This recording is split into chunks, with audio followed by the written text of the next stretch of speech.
आत्मीय भाइयों एवं बहनों, प्रणाम। आपको पुस्तक समग्र क्रांति हेतु युवाओं की तैयारी पढ़कर सुना रहे हैं। संकलन संपादन विचार क्रांति अभियान, प्रकाशक युग निर्माण योजना विस्तार ट्रस्ट, गायत्री तपोभूमि, मथुरा। पृष्ठ 25। साथियों, 4 सूत्र बताए गए। इसके पहले वीडियो में कुछ सुनिश्चित सूत्र है युवाओं के लिए 4। नंबर 1 स्वास्थ्य, नंबर 2 शालीन, नंबर 3 स्वावलंबी और नंबर 4 सेवाभावी बनने का प्रयास करें। आइए इसी संदर्भ में स्वास्थ्य के बारे में पढ़कर सुनाते हैं युवाओं के लिए। मित्रों, युवाओं को नियमित दिनचर्या, व्यायाम, आहार विहार के संयम तथा टोली भावना के लिए तैयार किया जाए।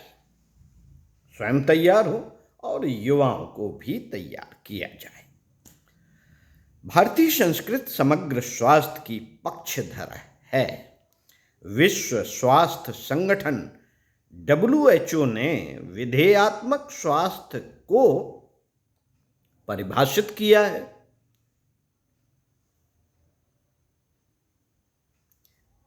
यह शारीरिक, मानसिक, सामाजिक एवं आध्यात्मिक स्तरों पर हितप्रद स्थित है। स्वास्थ्य की परिभाषाएं: शारीरिक, मानसिक, सामाजिक एवं आध्यात्मिक स्तरों पर हितप्रद स्थित है। यदि युवा इस प्रकार के स्वास्थ्य के प्रति जागरूक और प्रयत्नशील रहे तो वह सुखी जीवन का अधिकारी बनेगा तथा राष्ट्र भी हर दृष्टि से सबल समर्थ हो जाएगा। अस्तु, प्रत्येक युवक यह प्रयास करें कि रहन सहन, खान पान स्वास्थ्य सिद्धांतों के अनुकूल बने। नंबर 2, यह इस दृष्टि से संयम क्या है? इंद्रिय संयम, अर्थ संयम, समय संयम और विचार संयम का अभ्यास उत्तरोत्तर बढ़ाता रहे। नंबर 3, व्यायाम तथा प्रकृति के साथ सहगमन का क्रम बनाए रखें।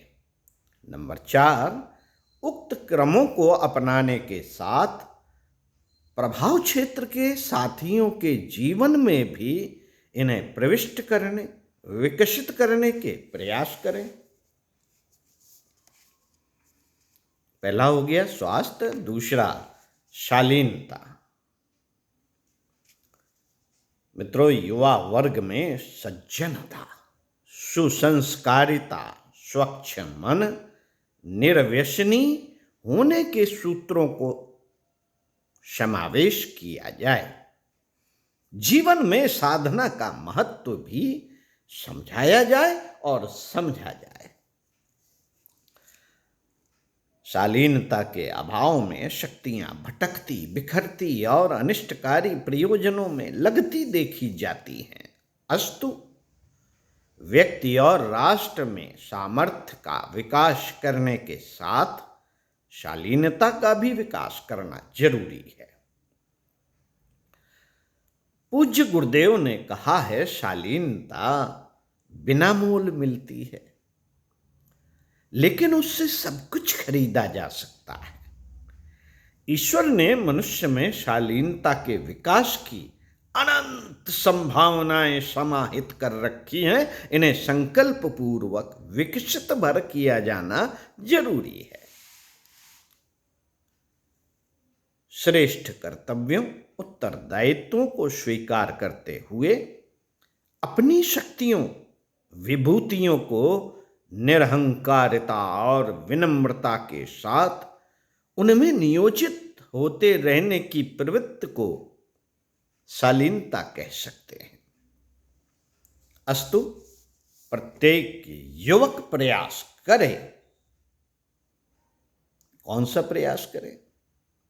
नंबर 1, ईश्वरीय चेतना के प्रति जिम्मेदार बने। ईश्वर द्वारा प्रदत्त श्रेष्ठ विभूतियों को जागृत विकसित करते हुए उन्हें विनम्रतापूर्वक सत प्रयोजनों में लगाने का अभ्यास साधना स्तर पर करे। नंबर 2, राष्ट्र के प्रति जिम्मेदार बने। स्वयं को जाति, संप्रदाय, भाषा, क्षेत्र, पार्टी जैसे वर्ग भेदों के ऊपर उठाए।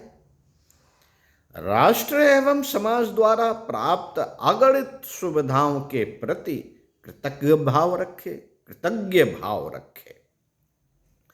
अपने राष्ट्रीय एवं सामाजिक कर्तव्यों का पालन विनम्र भाव से तत्परतापूर्वक करते रहने का अभ्यास विकसित करता रहे। नंबर 3, स्वयं अपने प्रति जिम्मेदार बने। अपने स्व की महत्ता और गंभीरता को समझे, उसे संकीर्ण स्वार्थों, अनगढ़ प्रवाहों में अटकने भटकने न दे।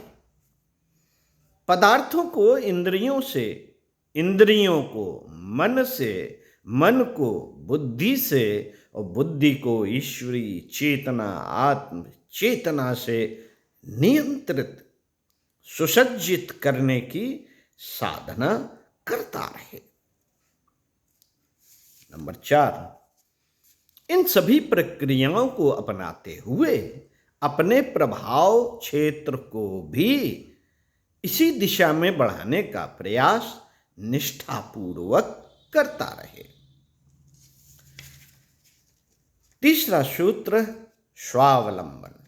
पहला सूत्र स्वास्थ्य, दूसरा शालीनता, तीसरा स्वावलंबन। आइए सुनते हैं। मित्रों, युवाओं को आर्थिक स्वावलंबन के लिए प्रेरित, प्रशिक्षित करना होगा। नौकरी के नाम पर, परावलंबन या व्यवसाय के नाम पर अनाप शनाप मुनाफा कमाने की प्रवृत्ति का परिशोधन भी किया जाए। उन्हें श्रम का सम्मान, श्रम की सामर्थ्य तथा सृजनात्मक श्रम के लिए तैयार करें।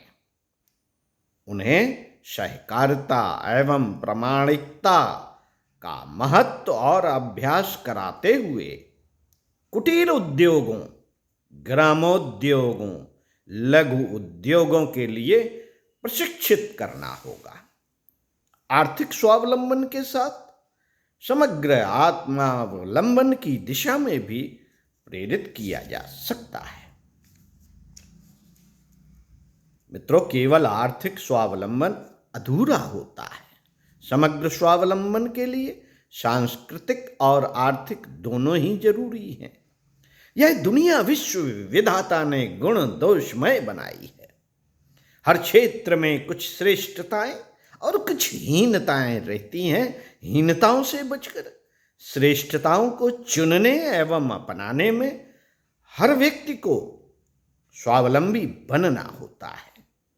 जिसमें यह प्रवृत्ति विकसित हो, वह हंस की तरह विकारों के बीच से भी संस्कारों को चुनने, अपनाने और उनका लाभ उठाने में सफल हो जाता है।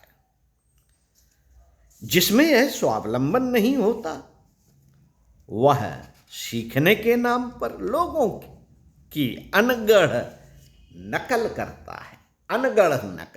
है, अपने अंदर को और अपने क्षेत्र की विशेषताओं, हीनताओं को समझ न पाने के कारण या परंपरा के नाम पर हीनताएं भी छाती से चिपकाए रहता है अथवा श्रेष्ठताओं की ओर से भी मुख मोड़ लेता है।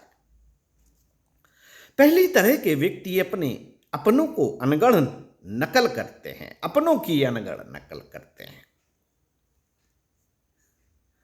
दूसरे तरह के व्यक्ति यह मानते हैं कि हमारे पास कोई श्रेष्ठता नहीं है, इसलिए विरासत में श्रेष्ठ संस्कृति मिलने पर भी दीन भूखे भिखारी की तरह पराई अनगढ़ता अपसंस्कृत का ही सेवन करने लगते हैं। मित्रों, जीवन में दो तरह की संपदाएं होती हैं, एक आंतरिक अलौकिक संपदा और दूसरी बाहरी लौकिक संपदा। दूसरी बाहरी लौकिक संपदा जो दिखाई पड़ती है, जैसे माला दिख रही है। आंतरिक संपदा जो नहीं दिखती, जिसे आंतरिक दिव्य संपदा का बोध होता है, वह लौकिक संपदा को मर्यादित अनुशासित रख पाता है। जिसे उसका बोध नहीं, वह स्थूल संपदा के लिए दीवाना होकर स्वयं अमर्यादित हो जाता है। जो सांस्कृतिक स्वावलंबन की साधना करते हैं, वे अपने क्षेत्र की श्रेष्ठताओं को अपनाते हुए आगे बढ़ते हैं, फिर उन संस्कृतियों के साथ भी गरिमामय अभिन्नता स्थापित करते हैं। श्रेष्ठताओं का आदान प्रदान विवेक और मर्यादा पूर्वक कर पाते हैं। अस्तु, हर युवा को आर्थिक स्वावलंबन के साथ सांस्कृतिक स्वावलंबन की दिशा में भी बढ़ना चाहिए।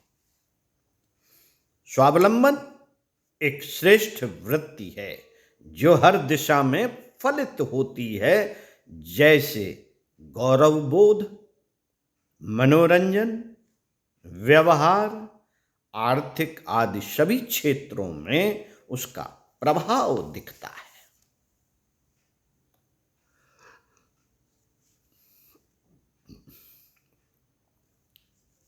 तीसरा था स्वावलंबन।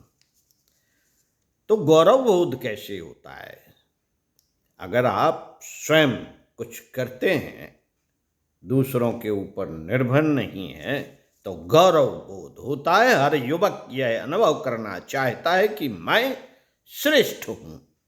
श्रेष्ठता का बोध यदि अपनी संस्कृति की महानता या आंतरिक गुणों के विकास पर है, तो व्यक्ति इस संदर्भ में स्वावलंबी हो जाता है। अन्यथा प्रशंसा पाने के लिए बेताब अपने मानवोचित स्तर से गिर जाता है। स्वावलंबी व्यक्ति अपनी राष्ट्रीय संस्कृति के आधार पर चरित्र विकसित करके आत्मगौरव का बोध करता हुआ आगे बढ़ता है तथा अन्य संस्कृतियों की श्रेष्ठताओं से भी व्यक्तियों को विभूषित करके श्रेष्ठ यश का अधिकारी बनता है। और क्या प्रभाव दिखता है? मनोरंजन। स्वावलंबी मानसिकता का व्यक्ति, स्वावलंबी मानसिकता का व्यक्ति यह निर्णय ले पाता है कि उसे कब, कितनी मात्रा में, किस ढंग से मनोरंजन चाहिए। ऐसे व्यक्ति केवल काम बदलकर अथवा अपने परिवार एवं मित्रों के प्रति अपने सामाजिक दायित्व पूरे करके ही मनोरंजन के श्रेष्ठतर लाभ उठा लेते हैं। अन्यथा मनोरंजन के नाम पर समय खराब करने से लेकर अपने चिंतन को भी खराब कर लेते हैं। माल में घूमते रहते हैं, दुकानों में घूमते रहते हैं, भीड़ में घूमते रहते हैं, कहीं बाहर चले जाते हैं और मनोरंजन करते हैं, पिक्चर देखने जाते हैं, मनोरंजन कर लेते हैं। तो ऐसे व्यक्ति समय तो खराब करते ही हैं, अपने चिंतन को भी खराब कर लेते हैं। तीसरा प्रभाव क्या दिखता है? जो व्यक्ति स्वावलंबी होता है, अपने पैरों पर खड़ा हो जाता है, तो व्यवहार।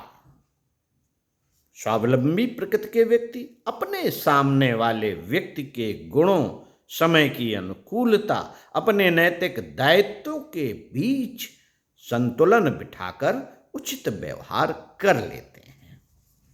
स्वावलंबी जो अब, और इसके विपरीत कुछ लोग अन्य व्यक्तियों के व्यवहार से प्रभावित होकर उसकी प्रतिक्रिया स्वरूप अटपटे व्यवहार करने लगते हैं। व्यवहार में फैशन भी आ जाता है, व्यवहार में वेश विन्यास भी आ जाता है। तो इसमें अटपटा क्या है आप जानते हैं। चौथा प्रभाव आर्थिक। स्वावलंबी प्रकृति के व्यक्ति अपनी उचित आवश्यकता की पूर्ति के लिए अर्थोपार्जन करते हैं, धन कमाते हैं, संयमित जीवन जीते हैं। अनगढ़ लोग अर्थ की अंधी दौड़ में शामिल होकर दूसरों का शोषण और स्वयं को व्यसनों के चक्र में फंसा देते हैं। साथियों, आर्थिक स्वावलंबन के लिए जरूरी हैं वृत्तियां। कौन कौन सी? पहला, श्रम के प्रति आदर का भाव, डिग्निटी ऑफ लेबर। दूसरा, श्रम करने की पर्याप्त क्षमता। तीसरा, श्रम का सृजनात्मक कौशल। चौथा, सहकारिता पूर्वक कार्य करने एवं लेने की प्रवृत्ति। अपने उत्पाद एवं तंत्र को प्रामाणिक बनाने की क्षमता। ये जरूरी है। जो अपने पैरों पर खड़ा है, स्वावलंबन, अपने पैरों पे खड़ा होना, अपने आप को